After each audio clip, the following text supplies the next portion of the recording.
Hotel style paneer curry కోసం నేను mixie జార్లో పెద్ద టమోటాలు 2, నెక్స్ట్ ఎండుమిర్చి, జీడిపప్పు వేసుకొని ప్యూరీ లాగా చేసి పక్కన పెట్టుకున్నాను. నెక్స్ట్ ఒక బౌల్ తీసుకొని పెరుగు తీసుకున్నాను 2 స్పూన్స్.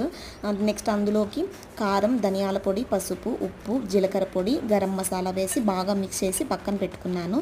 నెక్స్ట్ స్టవ్ మీద ఒక ప్యాన్ పెట్టుకొని బటర్ వేసుకొని సాల్ట్, కారము, పసుపు వేసుకొని పన్నీర్ని అయితే దూరగా ఫ్రై చేసి పక్కన పెట్టుకున్నాను. ఇంకో కడాయి పెట్టుకొని ఆయిల్ వేసుకొని హోల్ గరం మసాలా దినుసులన్నీ వేసుకొని నెక్స్ట్ ఆనియన్ కూడా వేసుకొని ఫ్రై చేసుకోండి. అల్లం వెల్లుల్లి పేస్ట్ కూడా వేసుకొని ఫ్రై చేసుకున్న తర్వాత ముందుగా మిక్స్ చేసుకున్న పెరుగు మిశ్రమాన్ని, అలాగే టమాటో ప్యూరీ ఉంది కదా అందులోకి నెక్స్ట్ కసూరి మేతి కూడా వేసుకొని కావాల్సినన్ని నీళ్లు పోసుకోండి కన్సిస్టెన్సీకి తగ్గట్టు. పన్నీర్ కూడా వేసి బాగా మిక్స్ చేసి సాల్ట్ అయితే వేసుకొని ఉడికించుకోండి. నెక్స్ట్ లాస్ట్లో అయితే కొత్తిమీర వేసుకోండి. 2 మినిట్స్ తర్వాత కర్రీ అయితే రెడీ అయిపోయింది.